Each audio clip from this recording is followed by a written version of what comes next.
Oh, What's happening, man? what's the word, my guy? What's going on, man? Feeling, man? How you feeling? Man, $1,000,000, my brother, $1,000,000. How you doing? Good to meet you, man. Good to meet you too, bro. Absolutely, absolutely. Yes, sir. All right. Okay, bet it up, bet it up. Let me know when you're ready. Okay, I'm ready, man. Let's roll out, man. All right, let's get it. What's the word, y'all? It's Double R the God tapping in with y'all, man. This is the 11th episode of the. Hold on 1 second. I'm gonna restart it back. Yeah. Word, y'all? It's Double R the God tapping in with y'all. This is the 11th episode of the God Pod. We got a very special guest here. This man has dedicated his life to the youth who are potentially at risk of setting their lives back forever, specifically geared towards those who are of single mother households, single grandmother households who might not have the disciplinary ability to keep their children and headed down the right path. Not only that, he's a mentor. He's very heavily involved in the community, and just overall, he's a great masculine male figure to the rest of the community. We have here Myron Fountaine, aka the Prison Doctor. What's happening, man? Good to meet you. Good to see you. Good to be on your show. I'm honored and I'm excited to get it on. Yes, sir. Yes, sir. I appreciate having you here, man. How life treating you? Man, very well, man. I'm saving children and doing God's work, walking in my calling. So I'm excited, man. This is something, man, that is a thankless job, but I'm honored to be doing it because I'm serving a purpose, and that's helping children, and that's all I care about. Yes, sir. Yes, sir. So the first question I'm gonna ask you is, how did you get the name the Prison Doctor? So you're gonna come out the gate hitting hard, huh? Okay, I like that. Well, let me answer it like this.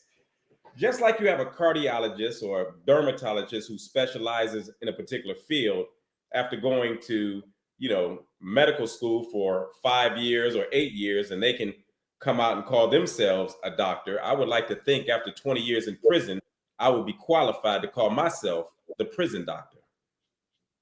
Okay. So what was your initial expectation of prison before you got there versus the reality when you actually got to prison? It wasn't much different. I knew as a child, man, that prison was not a place, you would want to go.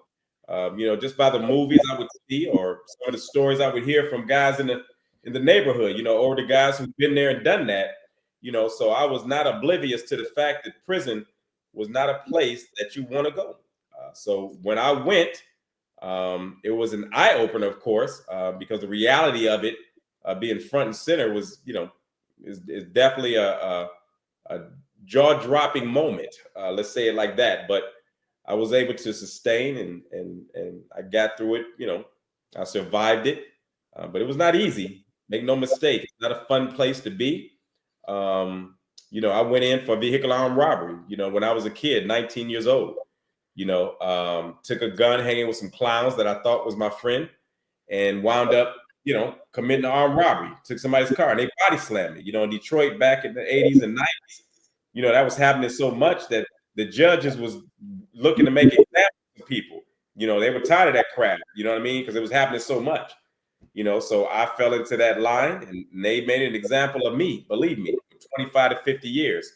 Fortunately, I didn't serve all that time, but I served enough to know that prison is definitely not a place that I want to be or any child wants to be, which is why I started this mission to help children not go to that place that I spent half my life in. What do you think are some things that people outside wouldn't expect about prison? Well, I mean, a lot of people have a lot of misconceptions about prison. I mean, quite frankly, a lot of people think that prison is a place you go to and, you get 3 wonderful meals, which is a complete lie. That is not what you get. A lot of people think that you just chill on the yard all day and play basketball and, you got all these friends, you play cards and, you fun all day, and that's just not the reality. It's a very dangerous place. The food is horrible. I've never in my life experienced vegetables being brown in my life. I've never seen a brown green bean. I've never seen brown broccoli until I went to prison. I never heard of meals being called shit on a shingle, where they pour gravy on top of some biscuits that look like something that, just horrible. So a lot of misconceptions that people have about prison. It is not a beautiful place to be.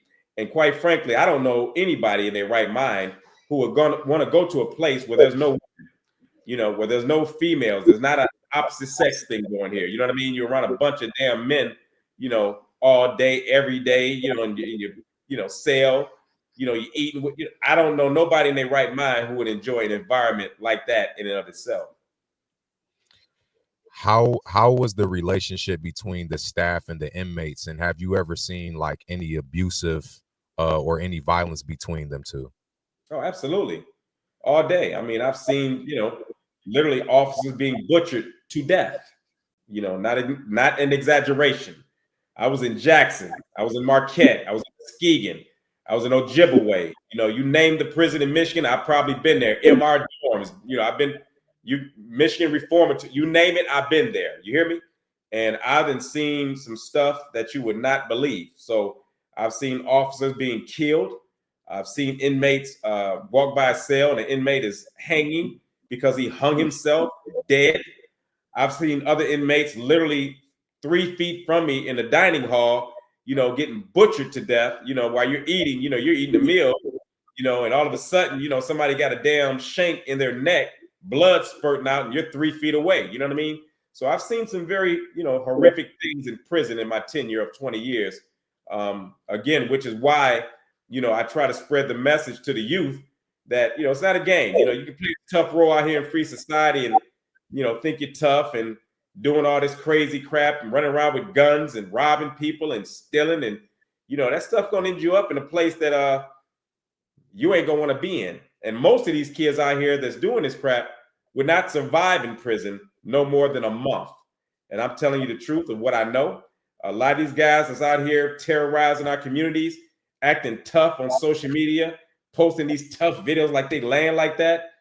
Let me tell you something. Half them cats would not last a month in prison. What was one experience in prison that changed your perspective of the prison system? What was you say? What was an experience? Yes.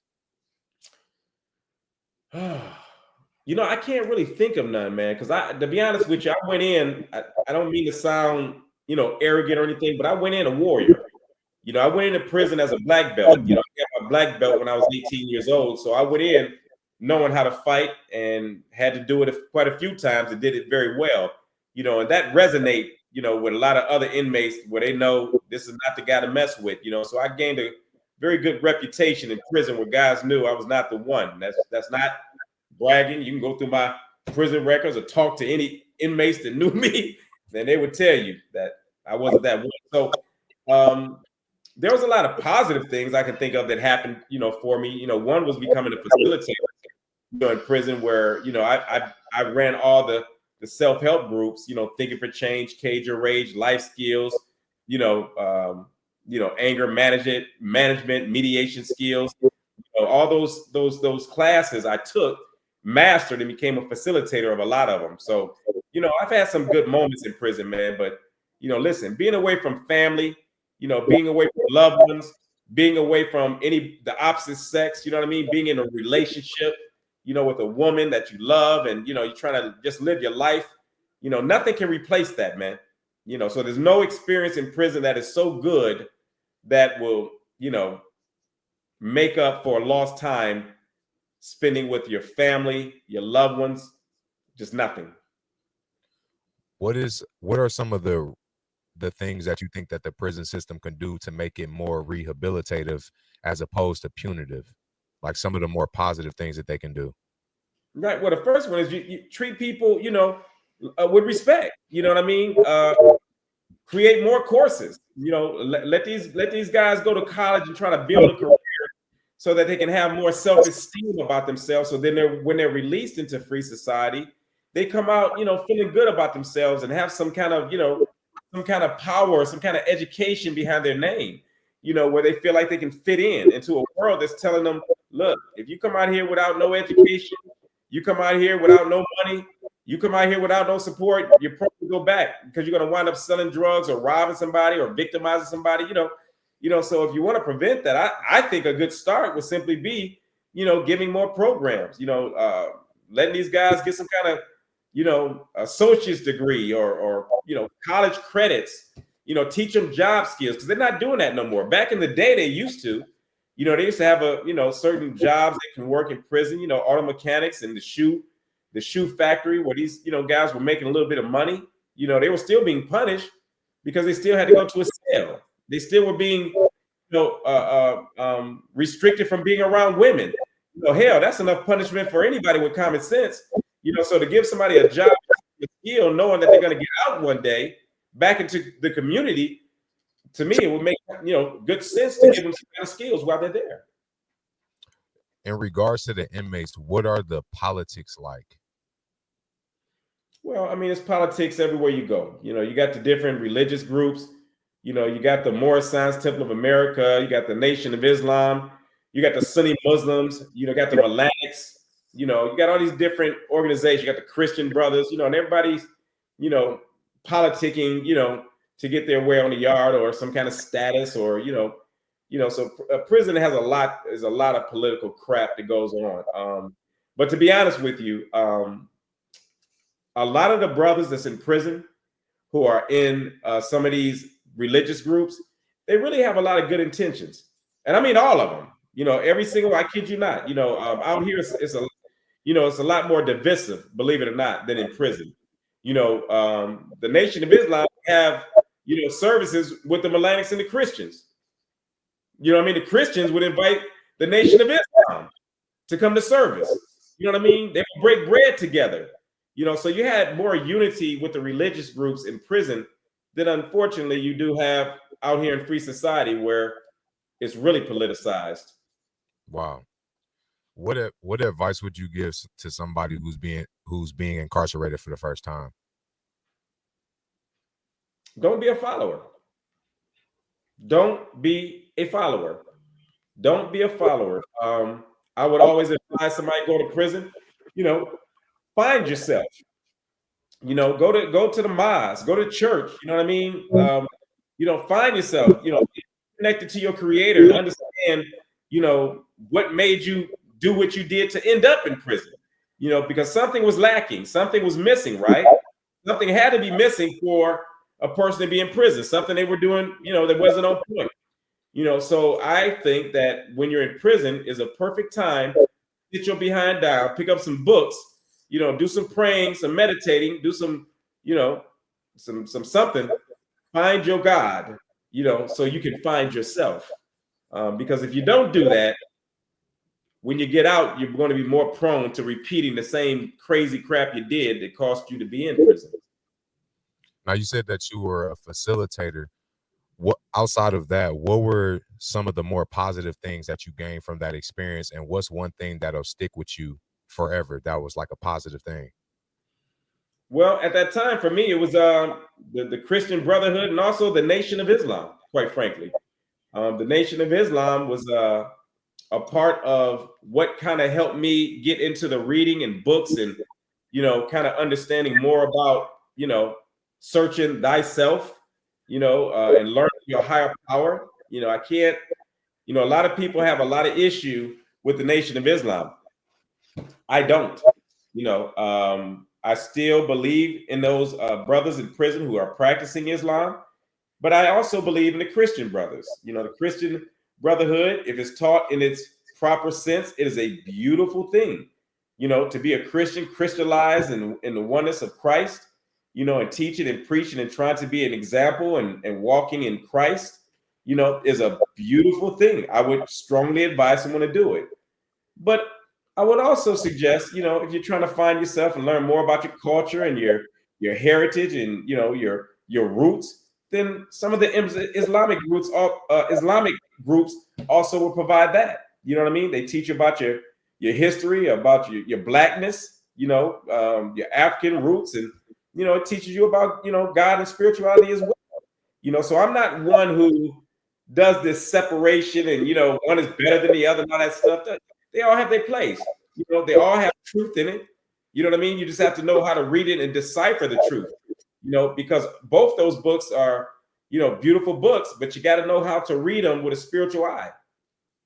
Absolutely. Now, what year did you go in and what year did you get out? And what was it like after doing your time, versus the world that you were living in before versus the world that after the fact?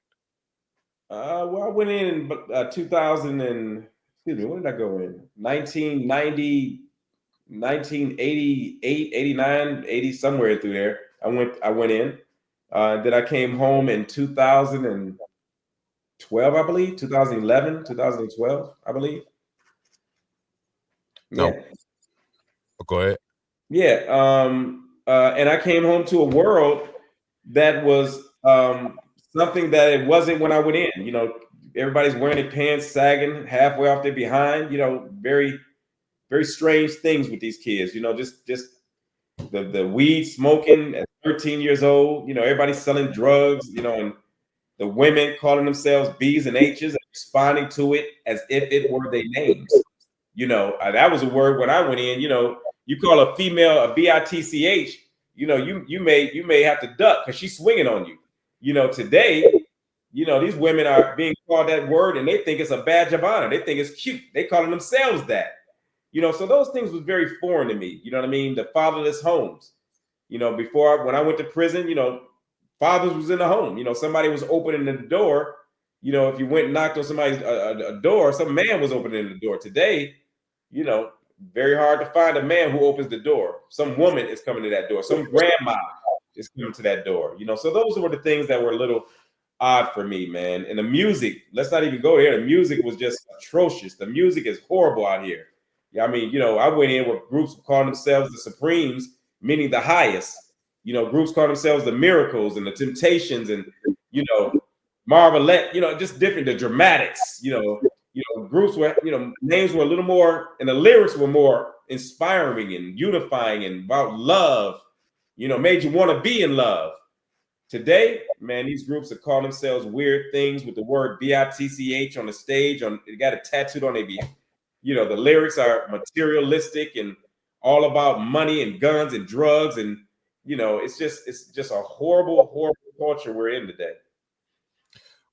Now, entering more so the mentoring side, do you remember who your first client was and how that experience was?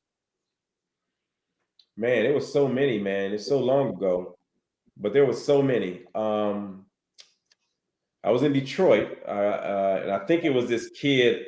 Mother called me for a 9-year-old who was just out of control, being bad. There was no dad in the home. And he was just being bad, man, just cursing the mother. I believe that was the first case that I had, but was able to help him get on the right path. But I've helped so many people in Detroit, man, because that was my base. Before I moved out here to, I came home to Detroit, and that's where I saw the crazy stuff and the, things going just in a way that was wrong. And so I have a lot of great cases in Detroit of children I've helped, and I'm very honored that Detroit was my launching pad. Did you when you got out, did you jump right into it, or was there like a time in between? No, man. When I got out, man, I started seeing, all the stuff that was going wrong that I just named, and I got right on it. I says, no way in hell. I got skills to teach these kids not to, what prison is like, and not to go there. So within that year, I started my organization, started networking with the local police departments in Detroit, in the mayor's office. And man, I started going knocking on them doors, man, and putting my number out there as a contact for help with the police department. And my phone was flooded. So no, it wasn't no long gap, my brother. Kids can't wait. You know what I mean? Time is of the essence. So I'm a person that's about it's being expedient and things like that. If a kid is in need of help or if I see a problem, I'm one of the first ones that we go in and fix it. We ain't got time to do this, man. Enough has been wasted. Who was the most or one of the most difficult clients that you had to deal with? Oh man, I had a few of them. Few of them. Some of these kids are very, very, hard. They think they know every damn thing. You know what I mean? So I've had a few hard cases as far as on my initial engagement with them, where they're like, man, I don't want to do this program, or I don't want to talk, but always break through those barriers very fast. But no, I've had a few rough ones, man. Some of these kids, you know, just think they're tough, man. They think nobody can tell them nothing. They can't be touched. A lot of these kids think they're really, really land like that. And I'm from the old school. You're a child. You're never gonna get down on me ever on nothing, not even with your mouth, not in my face. So I'm just old school like that, man. I don't tolerate children disrespecting me, man. I know what I've been through. I know who I am. I know who I serve, and I know their place. Even if they don't know their place, I know their place, and I never let a child get outside that. He gets a quick wake up call from me when they do try. In these situations, how do you address the parents? Well, it depends. It depends on the mistakes that they're making. You know what I mean? Depending on the severity of it. If I have a parent that's doing something that's just so far out of bounds, then I have a word with her or him. Where I put them to the side outside the hearing of the child, and I'll let them have it just like I let a child have it. You know what I mean? Because at the end of the day, they asked me to help them. I didn't seek them out necessarily. They sought me out, and asked me to come into their home to help them. So at that point, you give me all rights to be able to let you know exactly what I think you are doing right or wrong in that instance. What do you think was one of your greatest turnouts with the child? Oh man, so many. I can't give you one, my brother. I just can't. I literally have thousands of them, thousands of just great success stories, man. These kids are, going to college now. I may have mentored them, when they were 15 or 16, you know what I mean? And these kids now are in college. Some have families, you know what I mean? They're doing great things. They have jobs and, with the government. Some are police officers, believe it or not. I have one kid I mentored back in the day. He's a cop, you know what I mean? He keeps in touch with me. So I have a lot of great, great success stories, man. Too many to name, and that's just the truth. About how many clients do you take on at once, and like how often do you visit them, and what's it like dealing with multiple clients at a time, just in the mental space? Man, it's hard. I mean, it can get overwhelming, man. But because I have a team that is very proficient in what they do, I have a director of operations, I have a board of directors, I have a chairman, I have people that are very smart. Some of them smarter than me, so I rely on them a lot to make sure that the organization is smooth. That I have a wife who makes sure that I'm rested. When I'm getting outside of myself and I'm doing too much, she has no problem with we're not doing no house call right now. We're on the phone right now. Look, it's 9 o'clock at night. You know what I mean? So, God has really provided me with a blanket of people who love me, care about me, and make sure that I'm good at all times. And to be more transparent with you, I have a lot of people who are OGs, you know what I mean, out in the streets all across the country, love the prison doctor, you know what I mean? And if I ever call them, if I ever needed them, which I don't, but if I was to ever call them and tell them, look, man, I need some backup, I got some OGs that love the work that I do, because they see that I have a heart for kids and I'm trying to help their little brothers and their little sisters not go to a place that they've probably been or and I've been. So a lot of them our work. You know what I mean? So I got a lot of heavy support throughout the nation, frankly, California, South Central, Detroit, Atlanta, you name it, New York. I have a lot of OGs, man, who really respect me and have my back, man, encourage me when I need it. But these are guys that unfortunately may be stuck in their situation, you know what I mean, or whatever their dynamic may be, but they respect me. So That's what's up. What are one of the most common issues that you see with the parents? Like, what are the typical issues that you see with them? let me just hit you with this: single parent homes. Yeah, let me go there.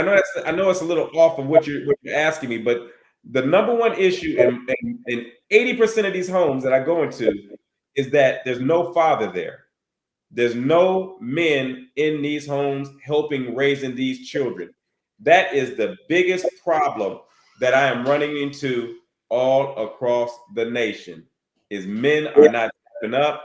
they're having these babies with these women, and they're not supporting them, not helping their children. And these women sometimes can't handle it. Some can. There's a lot of success stories where single parents are doing wonderful jobs. They're handling their business by themselves. I mean, you have that success story, but that's not the rule. That's the exception. You know what I mean? These women out here are having a hard time with these kids, particularly boys. These boys are beating up their mothers, literally. I deal with a lot of house calls where these kids are being very violent and assaulting their mothers.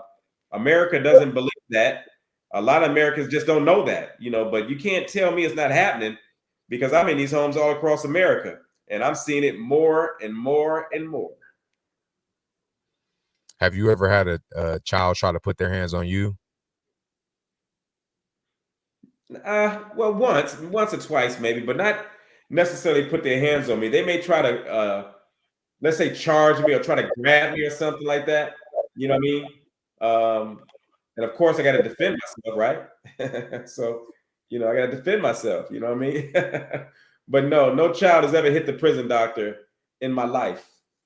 Let me say that again because I get that a lot. No child has ever hit the prison doctor in my life, right? And I'm thanking God for that because I don't know how I would ever accept that. You're saying from a child. I mean, so fortunately, I'm a very skilled fighter, so I'm very alert. I know how to protect myself or block a blow. So I'm not worried about a child getting the ups on me. You know what I mean? I'm always prepared. Just like the Marines, you do reconnaissance, on the home, on the family, on the child, so you're prepared, so I don't make foolish house calls. I don't just go into a house and, the mom said this boy got an arsenal of weapons in the home and he's a fighter, and I just go in there blindly. No, you got to use intelligence at all times when you're dealing with these children. No, facts. So like based on what I've seen from your shows and doing these actual house calls, I see that you have like your own method, like your methodology. You sometimes you might come in hot, you know what I'm saying, and then it slowly progresses into something else. You know what I'm saying? Absolutely. I can see that it's like I know that from the child's perspective, they don't know what to expect. They don't know what's going, but it gets to a point to where I wouldn't say humble yourself because you are in your disciplinary role, but you bring it down a little bit and you get more interpersonal with them to where you create that safe space with them. How did you gain that methodology? Was that something natural? Was that something that you just kind of developed over time? That is a great question. That is one of the I've done maybe, no exaggeration, 300 podcasts, interviews from people all across the country. And I'm going to tell you that is probably one of the best questions. And quite frankly, I don't even think no one has ever asked me that question, to be honest. I don't think no one has ever asked that. So let me give you the answer. Yes, my methods are very strategic, but they're God-given. And that's the truth. This is something that I didn't sit down and write this out, and create, how the prison doctor, his method. The method was given to me instinctively. The method was given to me by God. You understand? He placed that in my spirit to know how to help children. You know what I mean? A lot of the experiences that I went through in my life prepared me for these moments to deal with these children. That's the gift. You understand? Had I not gone to prison, I would not be the prison doctor. Had I not gone to martial arts school and got my black belt at 18, I probably would not be able to protect myself from some of these children and give the certain aura that I give these children. So there is a litany of things that led up to me being the prison doctor, that led up to me having the method that I use so successfully with these children across the nation, where other people fail, even therapists have failed.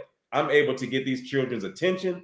I'm able to love them. I'm able to transform their lives.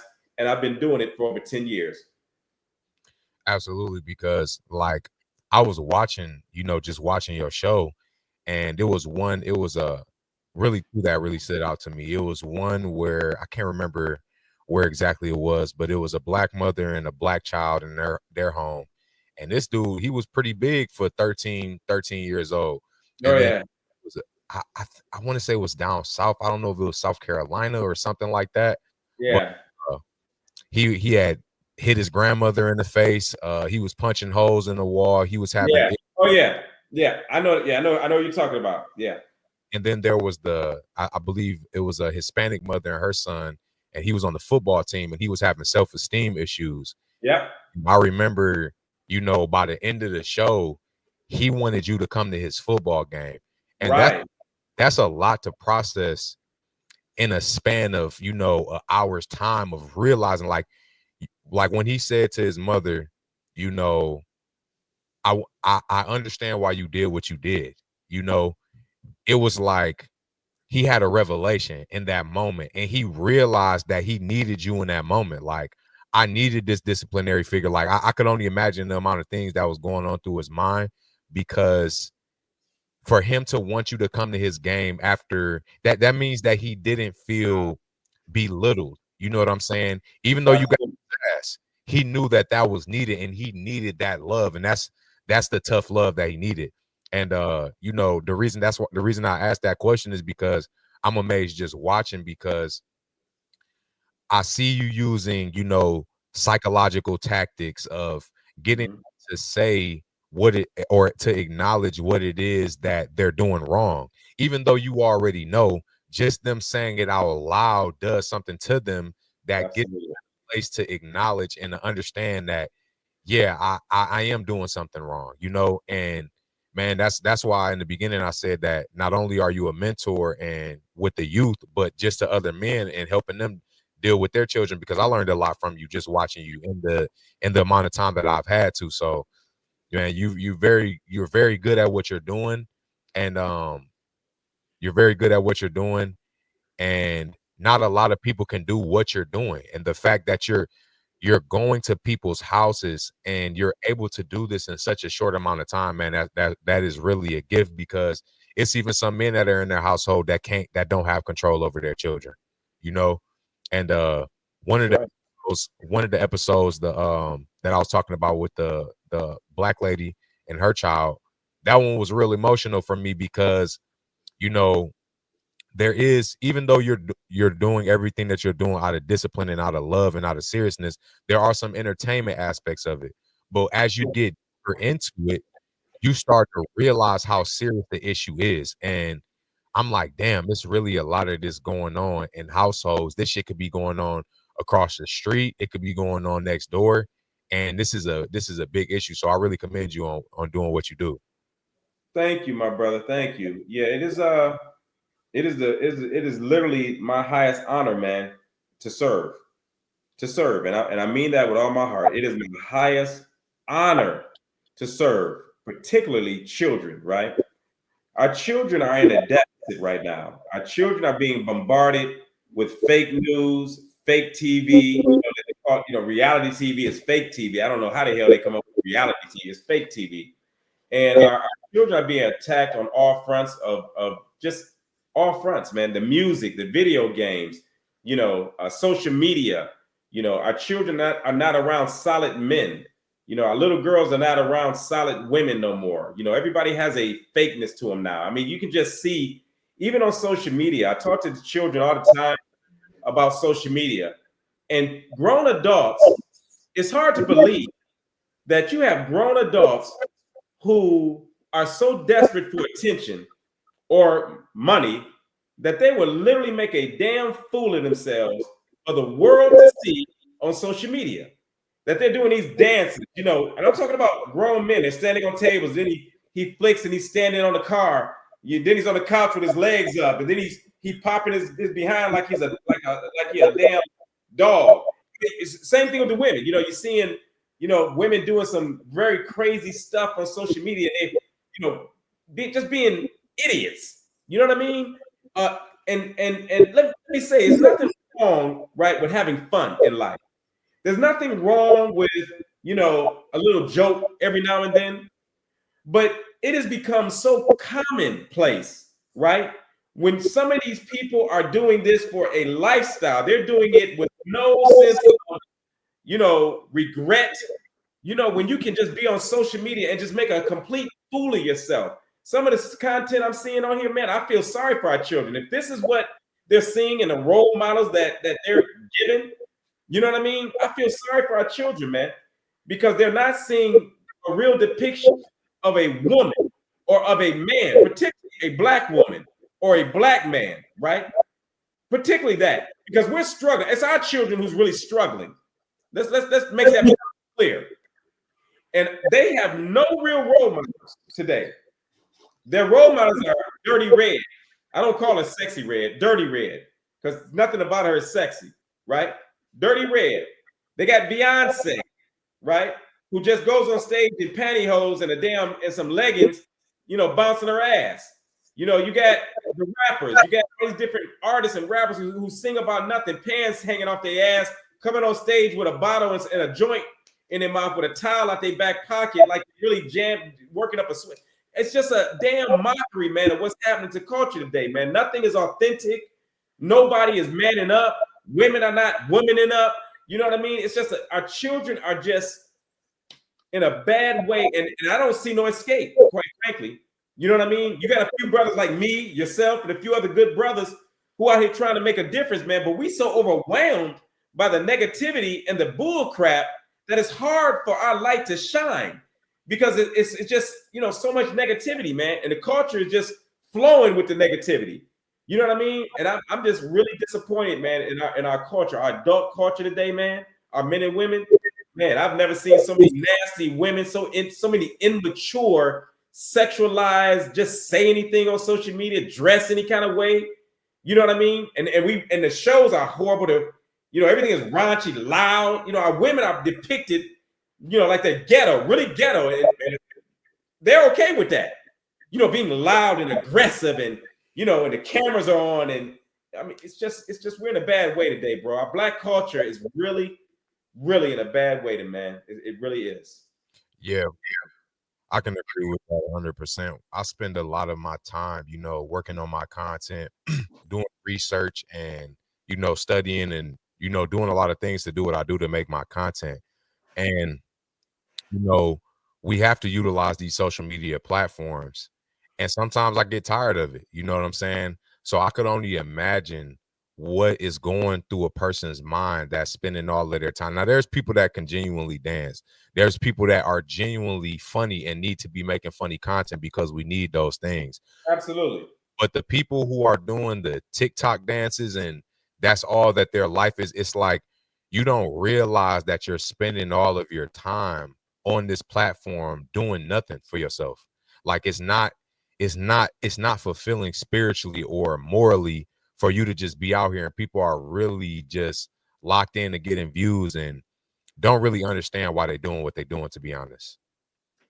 It don't make sense, man. All for likes, all for views, all for a ha, all for, or whatever. I tell people all the time, I'm not a damn entertainer.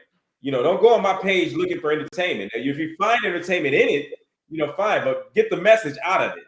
I don't mind seeing it and being, man, that could be a TV show. I've been offered shows by every network you can think of: Hulu, BET, Netflix.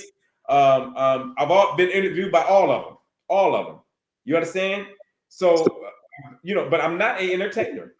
I am not here to entertain you. I am here to bring you awareness about what's going on in these homes, so that maybe you can do something differently to make your home successful and your children thrive very successfully.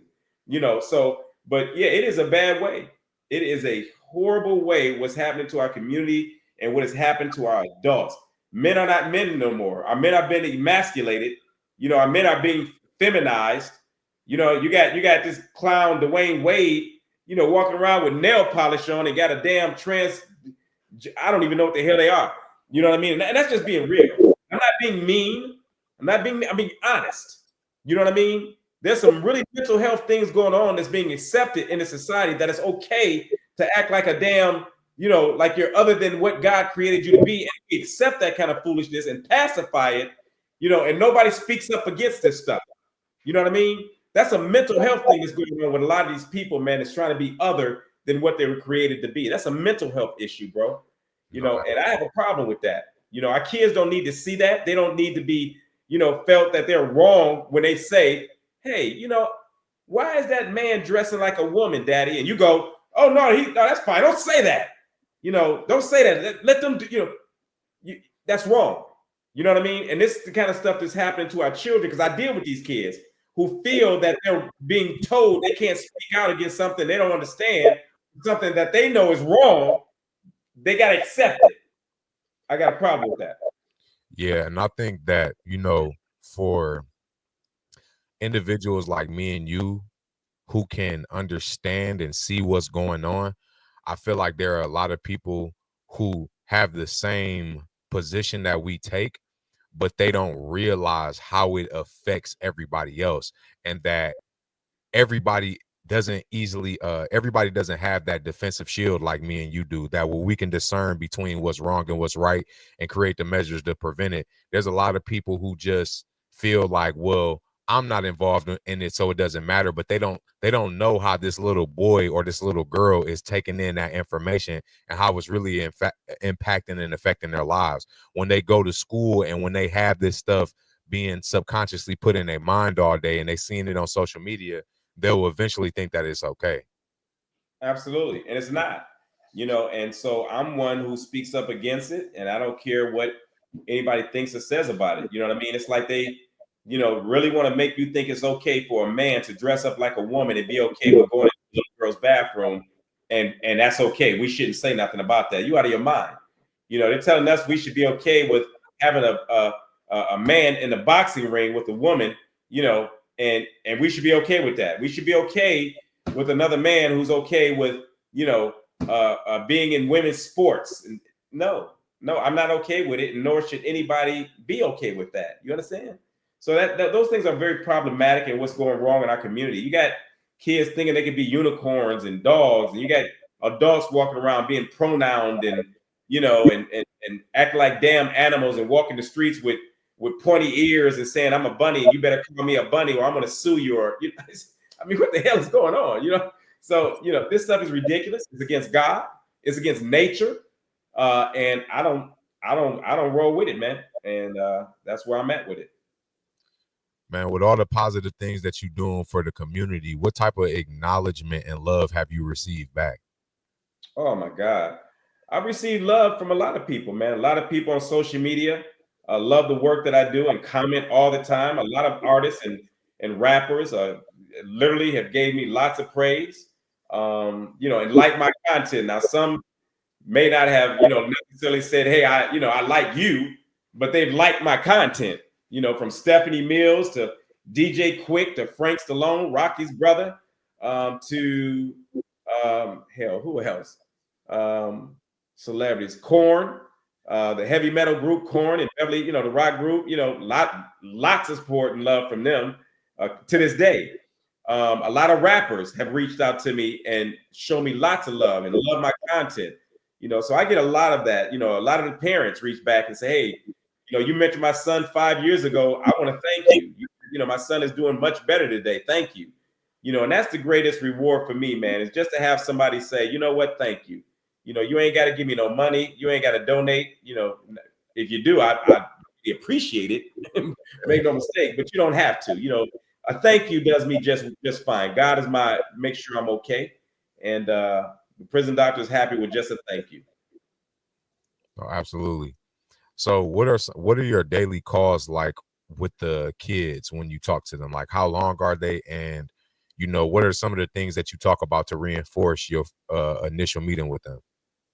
Well, the calls vary. I can't give you the step system, because unfortunately I have so many clowns trying to duplicate what I do.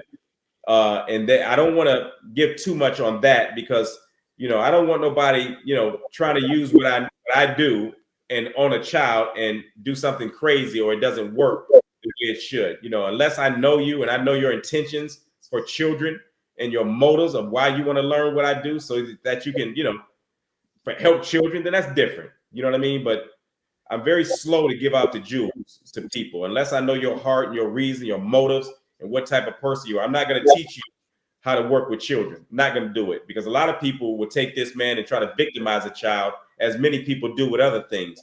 You know what I mean? And I'm all about protecting children. So I can tell you this, that everything varies with me. For the most part, everything varies. how long I talk to a child. It just depends. It depends on the behavior. It depends on the report, that I get. It just depends on a lot of factors. It depends on the assignments that I give. It just depends. But nothing is on all children the same. You have to be able to know what works with one child that may not work with another child. There's you just got to have that innate ability and that anointing on your life to know how to deal with these children. And it's worked for me very well. Over an 85% success rate in 10 years. Now, let me ask you this then. Have you classified, because like I noticed in the episodes, a lot of these issues come down to self-esteem. You know what I'm saying? I didn't realize how big school was an issue with these children outside of the home.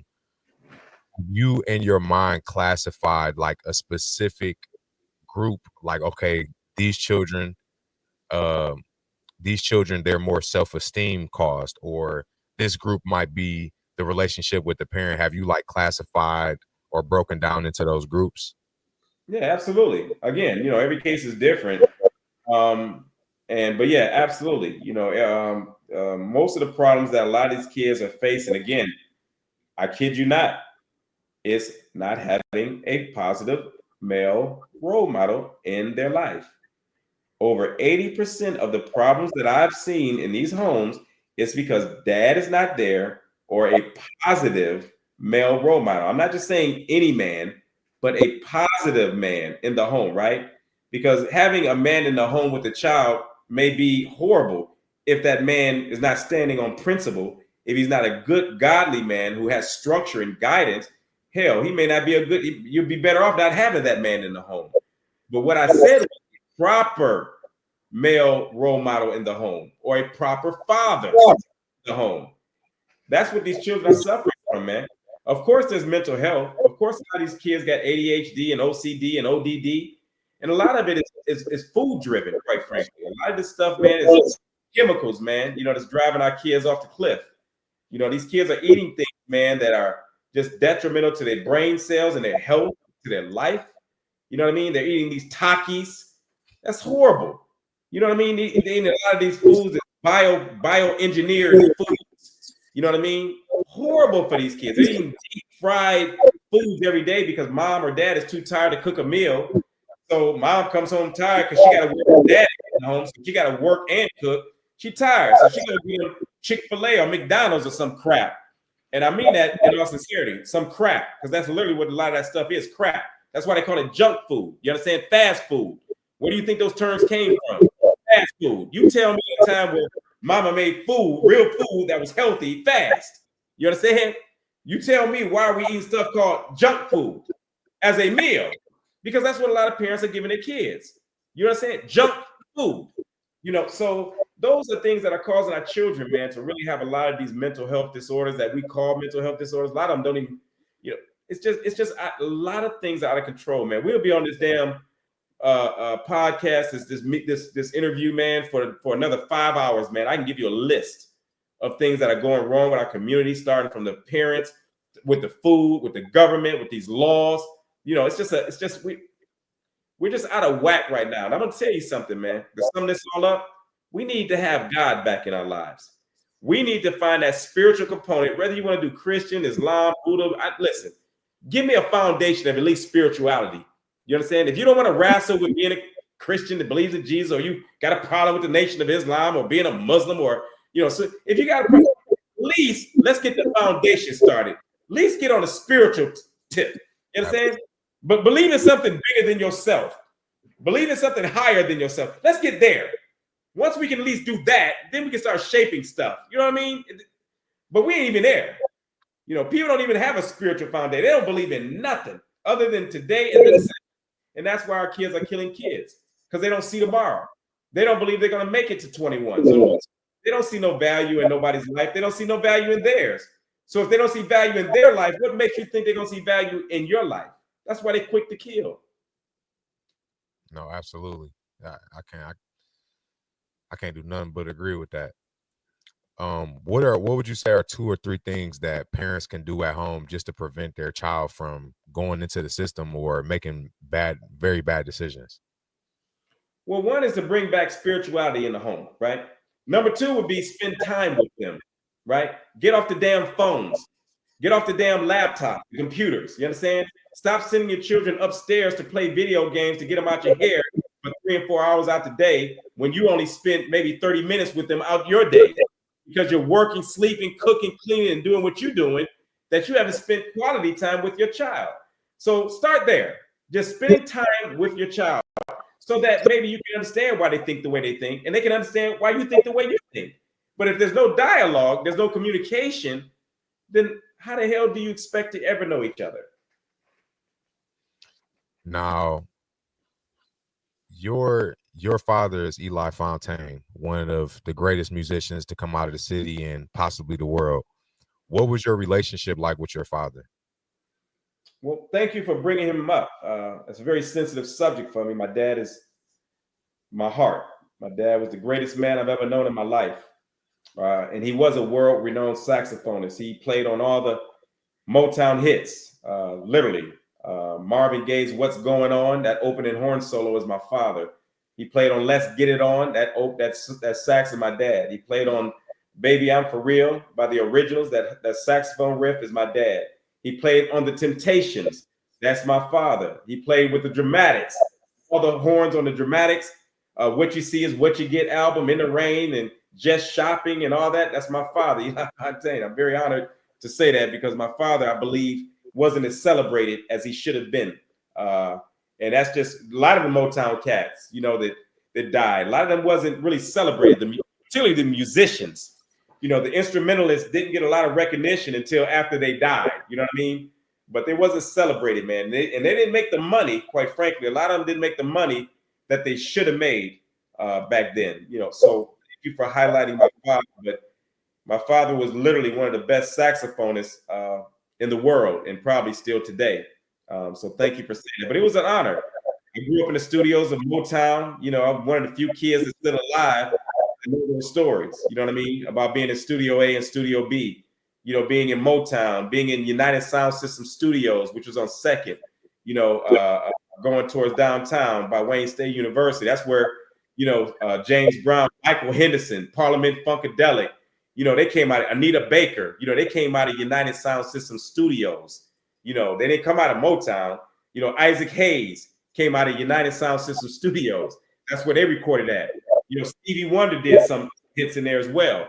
But the Supremes and, the Marvelettes and Smokey and all them, they came out of Motown, obviously, but there was other subsidiary studios that existed in Detroit, and my father was a part of all of them, very well liked. And he ran businesses out of all those studios in Detroit back in the 60s and the 70s and early part of the 80s, so yeah. What would you say is one of the most memorable moments you had with your father? Oh man, I have a lot of those, bro. Probably James Brown giving me a bike. I always talk about that one. So I went into Masonic Temple. I think that was like in 1979, maybe 78, somewhere in through there. My father, James Brown, was doing a sound check. It wasn't nobody in the studio in the Masonic Temple, but his band was on the stage, but it wasn't no people in there. They was doing, rehearsing or whatever. And I remember walking down the aisle holding my father's hand. I didn't really know who James Brown was, And I remember going to the stage, and James Brown bent over the stage and called me up to him. And he says, "I heard today is your birthday." And I said, "Yes, sir." He says, "Well, look there on the stage. Go there on the side of the stage. I got a little something for you." So I walked on the side of the stage, didn't know what was in the box. And my dad, we put it in the car, took it home, and I opened it up, and it was a Schwinn bicycle. The Schwinn bicycles. You remember those? Yeah. Yeah, I had James Brown gave me one. It was yellow and black, which was two of his favorite colors. The bike was a yellow and black Schwinn bike. You know what I mean?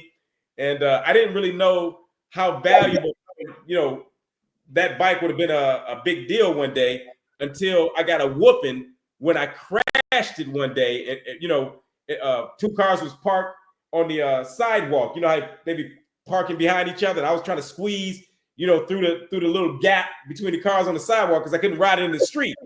And I hit the damn car and bent up the front wheel, the rim, and I didn't want to get a whooping, so I wound up throwing the bike away in the garbage. man, got my little behind, tore out the frame. My mother said, "Boy, you should have never threw that bike away." And then I knew that bike from James Brown was a big time person. Damn, that's crazy, man. That must have been an amazing feeling to meet James Brown. That's crazy.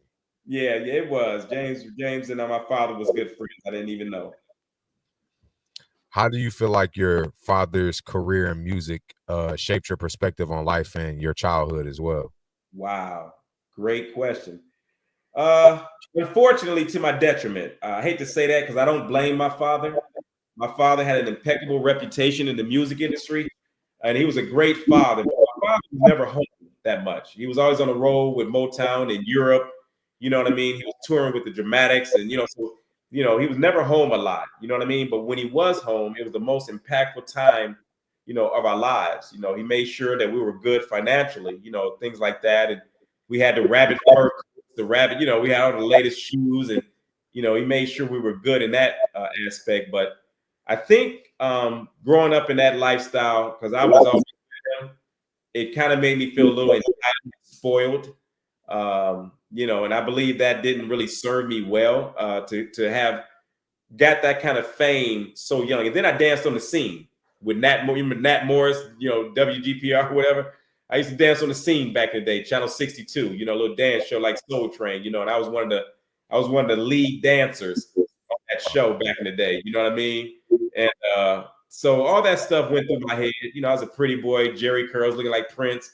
You know what I mean? And all that stuff went through my head, I think, and it caused me to be, somewhat, I just think it was to my detriment. You know what I mean? Because it caused me to kind of feel that I was more than what I was. You know what I mean? I wasn't as humble as I am now, and I think that led to some of the things that I did that wasn't so cool.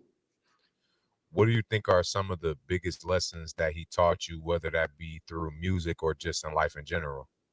My man, I like that. To be a leader. I learned how to be a leader from my father. How to be a man. I learned that from my father. Because one thing that I know, I never see my father act in an unmanly manner. Never. He provided, he did what he could, he protected us. Some incidences when we were kids and the neighbors were bothering us, these other adults. My father came over there like the mafia. One phone call, dad came there and went and talked to the neighbors and did some stuff, and neighbors left us alone. I've seen my father, do what he's supposed to do as a man, and I've seen people, I've never seen my father disrespected. I've never heard my father curse. I never heard my father use profanity in my life, not one time. I probably cursed while I've been on this interview one time. I've never heard my father curse, not one time ever. And he's always been a selfless person. My father always gave. He would come home. I would see the block get lit up because he's buying ice cream. The ice cream truck coming. He's calling all the kids and the neighbors, and buying ice cream for everybody. So my father was very selfless. He gave, and gave. You know what I mean? And he taught me how to be a man. He taught me how to respect. He got me in martial arts school. So I love my father. But he could have been home more, of course. But back in those days, you had to work and provide for the family. You know what I mean? Or the family didn't eat. So those some of the things that I learned from my father is how to be a man. You know what I mean? I learned that from my father. You do what's manly. You take care of your family. If you're married, you take care of your wife. You pay the bills. You got the garbage. You make sure she's protected. I kind of learned that stuff from my dad. That's dope, man. That's dope. That's dope. What was there ever a moment where you realized how truly respected your father was in the music industry? There actually is, man. You're asking questions as if I've told you these answers and I haven't. There was this club called Joe Strotter's. Anybody who's up in age knows what I'm talking about. It was right there on Livernois. It's called Joe Strotter's. They tore it down, but I remember as a kid being in there, and also the Mozambique. My father used to run Watts Club Mozambique on Finkel back in the day, 8406 Finkel. And I would go into those places, man, with my father as a little kid. Not supposed to be in there, but hell, my father was who he, ain't nobody stopping him, so he's well known. So I had privilege to go in those places with my dad as a kid, and just seeing the respect and love they gave my father. I mean, and that was mind blowing to me. How people, my father would walk in a crowded room, man, and I kid you not, people would literally stop and be like, "Oh, there's Eli. Hey, Eli." You know, the owners of clubs and the owners of studios. When we're going, people would literally just stop and be like, "Hey, hey," just praising. You know what I mean? And that was kind of shocking to me. I was like, "Wow, my dad really laying like that." These people love my father. I think that was kind of some memories I remember. Being kissed by Phyllis Hyman, being kissed by Anita Baker when I was a little guy, in the studios. Phyllis Hyman and Anita Baker and Diana Ross. These are all people that when I was little, loved me. Used to kiss my cheek and kiss me on the cheek and and take me to McDonald's. And I said, I have a lot of memories, man. I have too many to sit here and talk about, man. Just a lot of memories of that time. Great time. Did he ever try to get you into music? Or like, I know that you said you were doing karate at that time. I assume that you didn't know that you were going to be the prison doctor back then. Or, did he try to get you into music? And if not, was he supportive on your path or whatever it is you wanted to do? Man, another great question that I swear I can tell you the story is vivid in my head. No, he didn't try to get me in it, right? My uncle did. His brother tried to get me in it. And I did a couple of shows. And apparently I wasn't that great at it, quite frankly, because I didn't take it as a career choice. But, I've sung. I've done 20 grand Latin quarters, tracks, nightclub. Used to be on Gratiot between 6 and 7 Mile. So I've sung at some clubs and did pretty good. I used to sing Ready for the World. I used to sing Cameo, Word Up. I was like in 87, Word Up. I used to, sing that stuff. I used to sing, do a lot of Temptations, I got sunshine on a cloudy day. When it's cold outside, I got the month of May. Well, I guess I used to, I used to do a little something back in my day, bro, but that wasn't my forte. I guess God said, put the singing down and just be the prison doctor. So hey, well, it worked out good. It worked out good, brother. It worked out good. That's what's up. Hold on. What do you think that made your father's saxophone playing so unique? Well, it was his riffs, man, his style, just very unique saxophonist, man. My father, you could hear his horn, man. If you listen to some of his sound, you can see that, it was a very distinct, sound. When you heard his horn, you knew that was Eli Fountaine. Just listen to What's Going On. Listen to the What's Going On album, Inner City Blues. Listen to that solo, Mercy, Mercy Me, particularly on Mercy, Mercy Me. Listen to that saxophone riff on Mercy, Mercy Me. Listen to Just Shopping by the Dramatics on Just Shopping. Listen to that riff, and I guarantee you know that sound when you hear it. Is there a memorable moment of you watching your father play live or being in the studio? All the time. I was the only kid in the studios with him. When the Dramatics had In the Rain, came out in 1970, 273, In the Rain. I want to go outside in the rain. I was the only kid before Keith Sweat remade it and all these stuff. I was the only kid in the studio who heard that, before it went worldwide. And I watched my father play on all these different tunes. I've watched my father play at home. You know what I mean? Be at home and my father just break out the saxophone and start rehearsing for a show, because he got a concert with Marvin or the Dramatics or whomever he's playing with. He's at home just, going through his thing. You know what I mean? So I have those memories, man. I remember very well, watching my father do what he did best, at being the greatest saxophonist, I believe this world has ever seen. No, that's dope. I know it must have been awesome just being in the studio watching all of that going on, especially as a kid. It probably felt like you had a VR headset on and was just watching something unreal. Like the fact that you was there, it's like just being a fly on the wall, seeing all of that, and even more beautiful, not even knowing what was really going on. Like, to be able to look back on it, man, that's dope.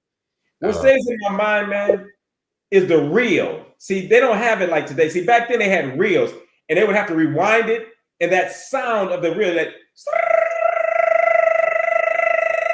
you know that sound. Yeah. That sound never leaves my ear. I long for that sound. You know what I mean? When they're playing, they have to, you hear the, when they have to stop the tape. All right, rewind that back, Billy. You know, that sound. You know, I used to hear that because I had to sit there for 3 hours. I'm in the studio sitting on the couch as a little boy. You know, you didn't have electronics. You know, so you're not distracted by the iPhones, and you didn't have a computer or laptop. This is in the 70s. You know what I mean? So you're sitting there for 3 hours. Imagine that. Imagine that. See, kids can't sit still for 3 hours nowhere. You understand? I sat in studios for 3 hours, 3 or 4 hours every other day. I'm in studios if I'm not in school, listening to real music being played in the business of how music and business is conducted. I'm listening to this stuff daily. I'm listening to the sounds and the lyrics of what real music is and how it impacts you and how it makes you feel. You understand? That's why I'm telling you today that the music today is destroying our children. It is one of the key factors of what's going wrong with our children is the damn music. I don't care what nobody says. No, absolutely. And my last question on your father. Did he have did he have any specific creative processes or any rituals that you ever witnessed him do? Like before he began playing his music or to get himself going? No, and that's the honest God truth. My father was an instinctive, just a phenomenal saxophonist. My father didn't drink. You know, he drank a beer every now and then, but he didn't smoke. Like a lot of them cats were smoking weed, tooting cane, you know, smoking drugs. You know what I mean? Hard alcoholics, a lot of them in Motown. You hear me? That's just the truth. You know, my father wasn't that one. My father was not that one. And a lot of people be finding that hard to believe. But I'm telling you what I know because no one has ever said it. No one has ever saw him do it. None of the people that I've talked to, even the old school people that were still alive back in the day of dramatics, when I would ask them, they would, not your dad. My father would be home. I never seen him do that kind of stuff. My mother, my brothers, he was an exceptional man. He really was. Not a perfect man, but he was exceptional in his right. And he was good at what he did with that horn. And he didn't let nothing get in the way of that. Not drugs, not being in a different frame of mind. He was a pure, authentic musician who mastered his craft and gave the best performance every time he went on stage. Man, absolutely. That's a beautiful thing, especially when you look at the music industry and you see how much of an issue that becomes, like, and how many people it's crushed their entire career because they couldn't put down the drugs, they couldn't put down the weed, the heroin, the crack, whatever it was. So I definitely believe that that attributed to a lot of his greatness and just having the focus, especially being around so many people in that environment who are constantly doing it. So I got Absolutely, brother. Absolutely. So that's pretty much it with the prison doctor, man, and my role, bro.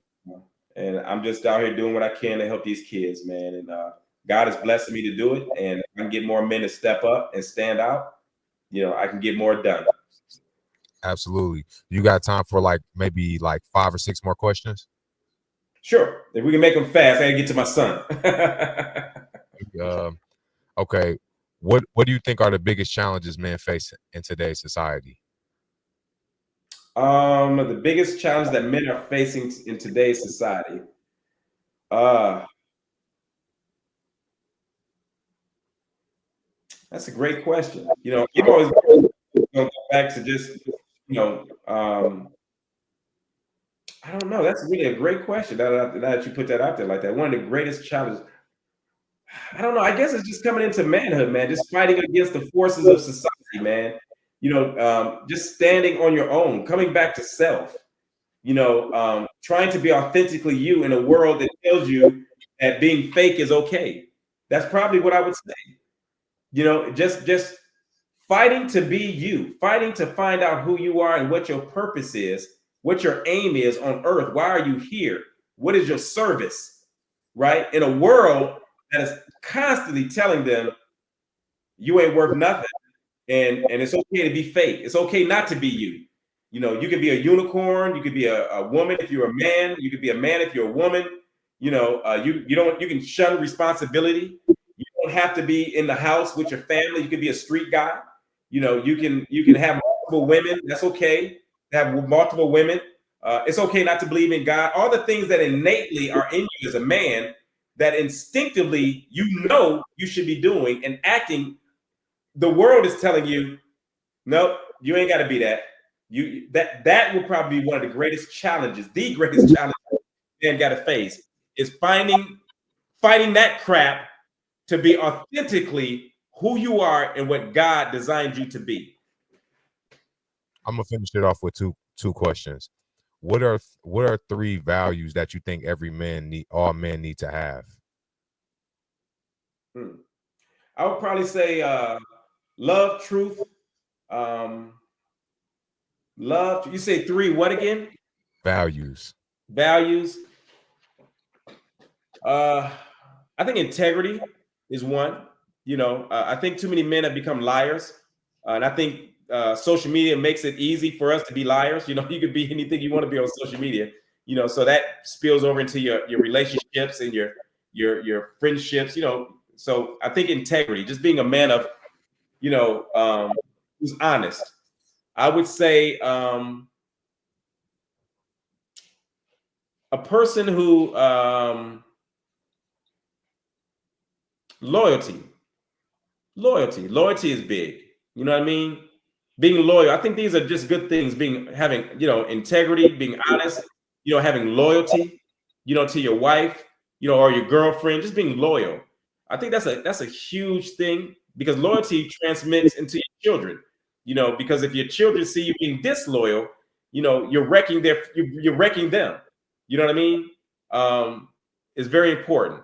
So I would say honesty, integrity, And you said loyalty, and I would probably say the spiritual thing is just so important to me, right? So I always have to lean on that. So I don't want to leave that out because you only gave me three. So I would say spirituality.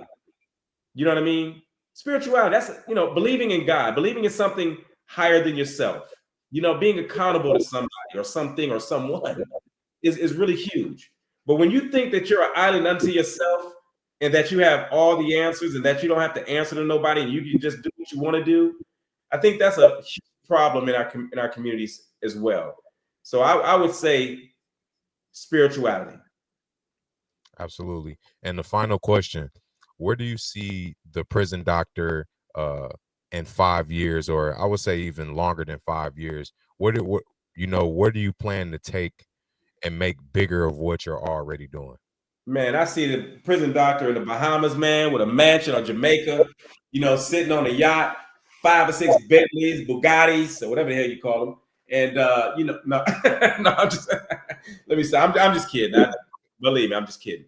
Where I see what I see is that the prison doctor is a household name.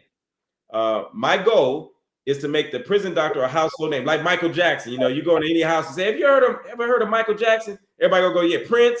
Everybody gonna say, "Yeah." You know what I mean? So the prison doctor's goal and my vision in the next 5 years is that the prison doctor is easily a household name when you think of troubled youth and reaching out to someone for help. That the first name that rolls out of people's mouths, the prison doctor. No, absolutely, man. This is the 11th episode of the God Pod, man. We had a great guest on here, the prison doctor. Man, I really appreciated having you on here, bro. You just dropped a lot of game. I know the people are really going to enjoy, this podcast. And I just want to let everybody know that y'all can find this on my Patreon for free. You just have to become a free member. You can also drop your handles, let the people know where they can find you, anything that you want to promote or any products you have or any services that you provide. Go ahead, let the people know. Well, thank you for that. First of all, thank you for a great interview. I've done this, like I said, over 300 times, and you are in the top 10. So thank you for that. You can find me on my website. You can go to www.theprisondr.org, the prison, prison, doctor.org, or you can send me an email, theprisondoctor at gmail.com. Is it .org? What is my email? I don't even know my darn email. What is my email? .com. Yeah. I gotta look at my my banner. The prison doctor spelled out .com. Yes, that's my email. Or you can reach me on 1-800-369-8932, or you can reach me on my handles on Instagram, The Prison Doctor, The Prison DR. TikTok is official Prison DR. A lot of people are following the wrong Prison Doctor on TikTok. A lot of people have hacked me. One guy's at 700,000. That's my old TikTok. He hacked me and got it. It's over 700,000. I was at 1 million one time, but I don't trip on that because they're not stopping at all. But no, if you want to reach me on TikTok, make sure you put official Prison DR. You know, a lot of these guys got fake accounts with letters and numbers in their bio. That's not the Prison Doctor. So if you find yourself following the fake account, please report it because these are people who might be potentially predators and preying on children trying to go under my name and get money or donations. So please report that page. Anything that's other than official Prison Doctor is a fake page. So that's how you can get me. Man, well, I appreciate having you on here, brother. It was great talking with you. Thank you so much, man. It was an honor, and we'll talk, I'm sure, very soon again. Absolutely. Peace. Right. Peace. Yeah, I really got this shit in the bag right now. Bad bitch in the front seat, car go fast right now. Smoke dope, but we low key though. Had to give him the okey doke. Like I'm so straight, I'ma just pass right now. Nigga need that bread like Peter. Everything I do for a reason. If you break that code, it's treason. Every one of my dogs, I'm bleeding. Every one of my dogs, I need them. Locked down, free that pen, I breathing. I do this shit for a reason. I don't do this shit for no reason. What you wanna know? I won't lie to you.